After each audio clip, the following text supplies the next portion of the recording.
Hi, this is Alexcursus, the show where I take a look at some gunpla or figurine and see if they are authentic. This time we are looking at the HGUC 12144 MSM-07 ZOG. The ZOG is the formal release experimental amphibious mobile suit from the Principality of Xiong, mainly produced for the assault of Jaburo, which is not a good sign for a weapon system. You don't really want to develop something that's only for one specific use. In the series, it would appear that way, but overall, it makes sense for Xiong to develop amphibious mobile suit. In fact, amphibious is sort of a misnomer for these mobile suits. Xiong developed these mobile suits which would be very capable of most oceanic combat. They are practically the new U-boat in the 1-Year War, and given how the Earth is 70% covered in ocean, it's a strategically sound plan. The only wrinkle in that is also Xiong is space-based, having dedicated mobile suits for this ocean is very different from space. The ocean mobile suits have to be able to resist compression, when space is mostly vacuum that you have to worry about. Either way, this is not the video to discuss whether or not Xiong made the correct strategic decision to develop amphibious or marine mobile suits. Rather, does this model kit represent the amphibious mobile suit properly? Like is amphibious designation suggests, it is also capable of land combat. Although it's relatively limited, it's not bad. Most of the amphibious mobile suits that Xiong deployed in during the 1-Year War has decent performance on ground combat, but because they also have to be able to submerge to certain depths and achieve certain speeds in water, and all of those equipment are carried with them on land, making them capable but somewhat limited in that aspect. Anyways, I would be rating how authentic this HGUC ZOG with Saga. Style, action, gimmick, and absence. Style is how accurate does the gunpla or figurine looks compared to their show, manga, novel, lawbook, or other media's appearance. Or if some style changes are applied, does those style make them seem more believable or realistic, or do they sticking out like a sore thumb? The HGUC ZOG is more or less the same as it did appeared in the original Mobile Suit Gundam anime, with the exception of it, once again, the HGUC line having a new directive to design the mobile suits in a more robot person proportion, making the ZOG to be a bit slimmer or look a bit taller compared to its original Aquala Illustrated counterparts. Except that because ZOG is such a chunk design to begin with, so even with the perceived, or rather, even if the overall design is a bit lankier than its original, it doesn't seem to affect much in that department. Like the Zog is still as chunk as ever. These kits have quite a bit of color separation. You can see they use different blue for the lower legs, forearm, and the limbs, and then the chest and the abdomen is in a side like blue. Similarly, the dark blue is used for the fence on the Zog's chest, and the missiles on Zog's head are in the same black as the mono eyes track. Now I did replace the regular mono eye sticker with a germ sticker or blink sticker. This one is slightly large from the sheet that I got, and it is not actually circular, but very much in place with the Zog with is some angular parts or some angular details out of the mostly very circular and rounded design. The reason that why Zog is so chonk and with so many roundedness in addition to the Zaku is because it is, like I have introduced, a amphibious or diving mobile suit, and Zog's design of melting the head along with the chest is very much the old diver suit design. The segment limb is still in use today, although it is more prominent back then when we still have to rely on metals to make deep diving suits. Not that we don't, but we got a bit more options now. So it doesn't always have to be a Cretaceous, which is somewhat fitting as they are amphibious and very much like their pincer arms. So there's that part. Oh, and yeah, stickers. The HGUC Zog only have two stickers, one for the eye and one for the cockpit, making it stand out a bit more, but then it does have its own scope lines. I mean, yes, that would be more accurate for it to have that sticker correction, and I would give points for it for having that. But on the way I build it, it looks fine. Let's look at the back a bit. Very much what you would expect of a diving suit, really. A lot more human looking from the back, with a backpack that has supposedly water thrusters. And yes, Zog have pelvis thruster as well. Oh, and leg thrusters. Like the GM of fully sculpted foot. And they do take the effort to make the Zog's leg thruster or foot thruster to have propeller fans. Although that's probably less practical, but it gives you the idea that these are water jets, not rockets or fuel jets. Style-wise, aside from some archaic parts separation, like this chest being a simple front and back, modern day we probably have another ring here, like the abdomen is front and back, but all of these segments on the legs and arms, these deep blue ones, are complete tubes. So modern days we probably have more similar tubings and then stacking it on so that we don't get a gap up top. Yeah, and also the plastic is a bit thin here, so even if I can pop them close with force, they would naturally just bounce off because it is so thin here.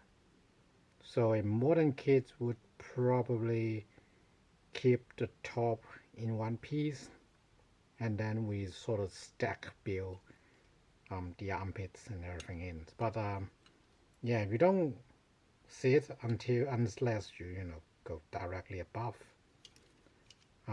Yeah, some scope work on the back as well. And thanks to the very dark color, we don't really see a lot of the joints. Although I would say it is a bit odd that the arm is separated right down here instead of following this sculpt in line here, which the legs do. The legs are back half and front half and are separate with the sculpt line. Interestingly, the foot is a single cast-in piece, the whole top of the foot to the hilt, and then it's just covered with the bottom of the foot. So really, if we talk part separation, everything below the waist is excellent and wouldn't be out of place today. Everything up top, including the backpack thrusters, they have a molding right in the middle. But you probably pose it on the side like this. That's probably what they're thinking. So I guess it's okay. Still, I guess this is average in middle of the row. But yeah, everything below the waist wouldn't be out of place today. Everything above the waist, aside from these rings, and probably the claw, because the palm is a single piece, and the claw just broke through in the middle, and you sort of cup it into the forearm. So waist down, perfectly fine even for today. Waist up, questionable, or rather dated. Not that they are not fixable. Like this gap, since the head is a separate piece, you can just fix the torso and then put the hack on later. Up top, perfectly fine at the time. A cake today, but with a lot of perks, let's put it that way. So style wise, beside from very subtly being more slender than its original appearance and line art, Zork is a very accurate representation of it in the anime or in the lore. Now, before we get into action, I would want to talk a bit about the engineering of the HGUC Zork. It is slightly different from the parts separation, as we call it, like having the front of the lower legs separated front to back would be a part separation, but having a pretty much internal frame out of ABS is what I think should be called engineering. I call this in the frame because it is connecting from the knee joint directly into the foot joint. And because, like we said, in style, the part separation of these segments are their own, just a single piece cast with a you can see a ABC joint or cup and ball, like all the way down to the knee joint. So the whole leg have sort of a skeleton inside. Same goes for the hip. This hip joint design is not unfamiliar with people who do collect figurize or figure arts. This is very typical of Bandai, having like a fork for the two hip into the waist. And then for the waist itself or the stomach, It is a hard piece with two polycap, so a little brick in the otherwise ABC skeleton, which continues back to the chest.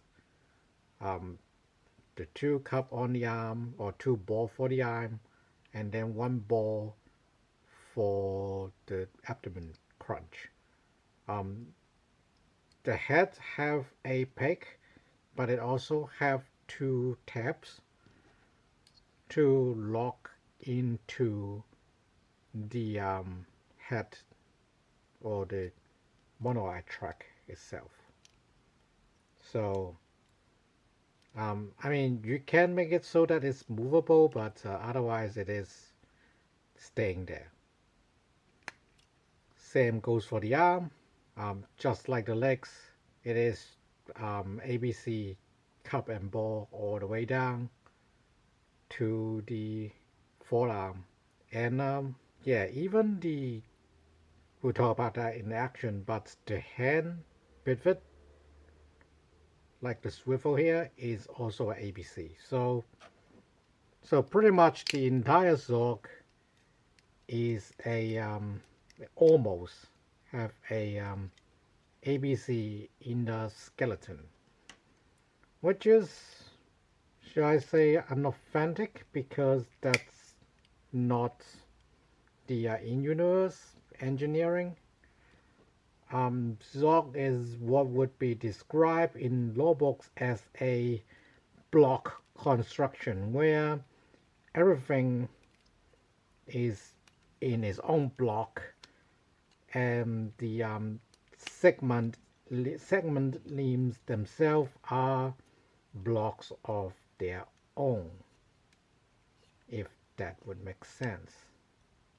But I wouldn't say this engineering is unfaithful to the law. Quite the contrary, I think it does make the Zorg able to move like it should, as the law described, which is when we go in back to action. Because the head is fused with the body, so no head movement. But then it does have ab crunch because of the two ball joints.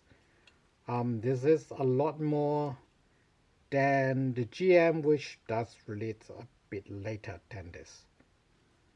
Front crunch about 30 degree, back crunch about 15, and then you also got side crunch from the cup, so very athletic.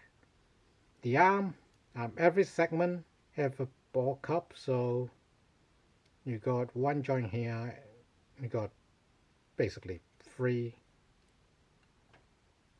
joints, and then the elbow, and then each of the claws can move, and you can use some effort to spin the palm to change the angle of the claw. And yeah, your claw can use the cup to swing.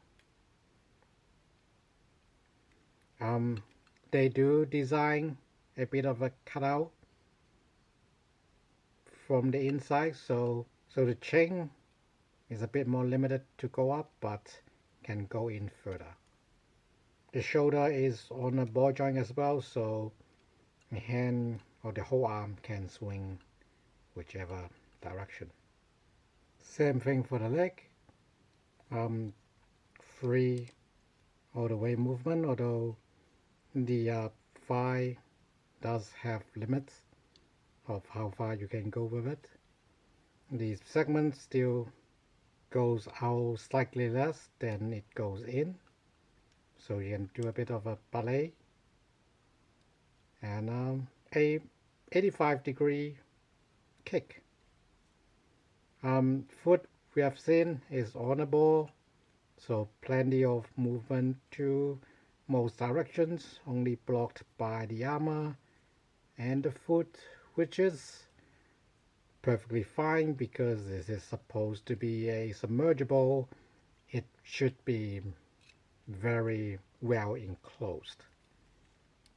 And yeah, this Zork is very standable, even with so many segments to move around. Um,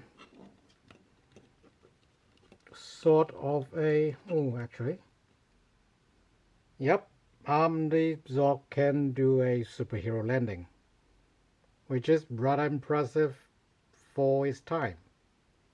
Does not have the short fire syndrome like the most first wave HGUC. And yeah, you can see the knee joint completely covered on this side and very well covered at the back. So Gimmick.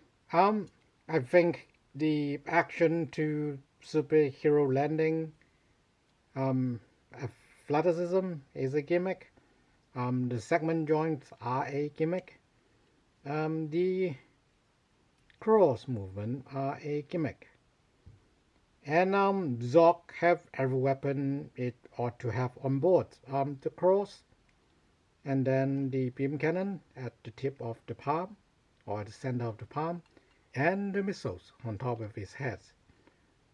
So gimmick-wise, I guess the thruster got a bit of swing because it is a single pick into the polycap, although there is a geometry at the back to limit how far it can go, so it got slight movement to help you or help Zork to express itself, but it is not big enough as a big feature.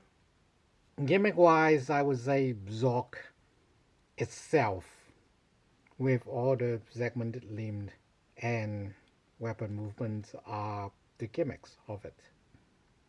Now, absence. No options for spent missiles or missile effects. That's probably one. Not often appear for the HGUC line or even 1-144 Gunpla, but it is a modestly common gimmick given to robot spirits. No beam effects for the beam cannon or mega beam cannon because of the way they operate, even though they are just, beam rifle-ish output. Anyways, no effects for that, but again, not something you see on, really, you don't really have a shooting effect for most Gunpla. It's really a robot spirit thing. And yeah, absence wise, I guess no cockpit hatch opening as well, but again, not a common feature in 1-144. So yeah, overall, a very completed model kit. Actually, before I said that, let's go to the verdict. Styling is, I want to give it an S because this is pretty much how the Zork appear in, but there are some very dated, aged parts separations that I have to bump this down to an A. Action is pretty much S. I have to give it an S because it can do a superhero landing. Can it stand on a single foot? Okay, this is your challenge. If you can stand on one foot, you will get an S for action. So be good. Oh no. Oh, nope. Okay, this is an S. She uses rocket as in action. Yeah, pretty much. I don't think we need more guests. I mean, LG God Gundam can actually kick out in a realistic kick on a single foot and do more cool stance, but given the chunkiness of Zork, I don't think an S is, or rather, I don't think a S is a overestimation of the agility articulations of the Zog. Gimmick wise, yeah, with the excellent action, it's not bad in the gimmick department, and it does have all the weapons that Zog ought to have in the show. But due to the lack of extra bits, parts, and just literal gimmicks aside from the crow opening, I have to keep this an A. And finally, absence. Like everything have been said, nothing really is amiss here. Just some very minor detailing point that would appear in algae, but otherwise you wouldn't be looking for them. Let's put it that way. It's missing gimmicks that you probably isn't looking for in 144, unless it is an algae, which is why it exists, but still. For an HG, at least 144, have a very much complete look, no outward hollow, and very much like even this big slab on the chest is accurate and sensible for a diving mobile suit. So yeah, A for absence too. Despite being the first generation HGUC, despite being just a small box, oh, and yeah, this thing have one more sprue than the HGUC GM because of the ABS articulations. Probably also can be put into gimmick, but again, I think for a S-rank gimmick, you do need extra parts. Counter score again, HGUC 1-140 for MSM-07 Zog gets an A in style, S in action, A in gimmick, and A in absence. Overall, if you are looking for a Zog, the HGUC 1-144 Zog is a Zog, and it is a relatively simple build because all the arm segments are their own piece, despite my criticism of simple clamshelling. It makes the kit super easy to build. The parts, okay, you might mix up the ball joint number 1 and ball joint number 2 at times, but if you follow the instruction closely and organize the parts a bit better, you wouldn't be in trouble. And painting wise, you don't have to paint the ABS at all. They hardly appear except for the top where the missiles are. So even the biggest and the eye track, I suppose. But these are the places where you can get away with no painting. Even if you're going in for doing fully builds, it is still relatively simple. It's still contained in a small box. Great color separation. You might not get a such reflective, expressive mono eye. I guess no mono eye moving is a deduction in gimmick and absence, but it is such a small absence in comparison to everything that could have been amiss, like the individual movement for the segments, like the covering of the knee, like it doesn't even need covering for the elbow. The armor do the covering pretty well. So yeah, a very well covered, stylized mobile suit. When they announced the Charles Zog, like the RG Charles Zog, I was very puzzled. I built one of these. I built a Charles Zog like a long time ago, And I remembered the archaic clamshelling. So I was like, okay, I guess it is one of Charles' mobile suits, but why are you making a RG out of it? Um, Building this reminded me how complete this kit is. Not that there aren't rooms for improvement. Like I said, we can definitely do away with this, and the front arm having these, we can get rid of. We got better technologies to build this tube these days too. So we can definitely get a more improved, revived HG, or maybe a GTO HG or MS Discovery, Zork, or MSVR if they bring that line back. Either way, there are rooms of improvement. With the technology showed in the revived Bass Mecha Collector, things could be done to make the Zork even better as a HG.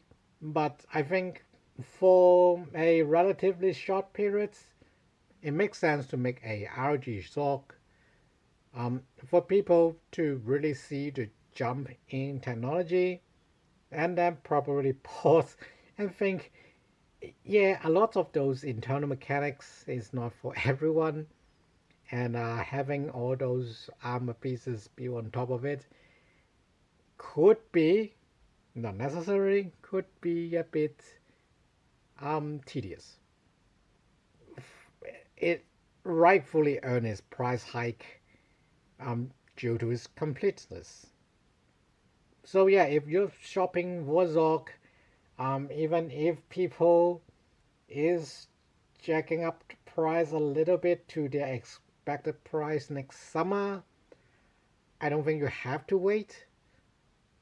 But if they jack it up way too high, then yeah, sure, wait for next summer where they will a new wave of reprints will come out, and that's the time for you to get your hands on the excellent first wave HGUC 1-140 for Zork.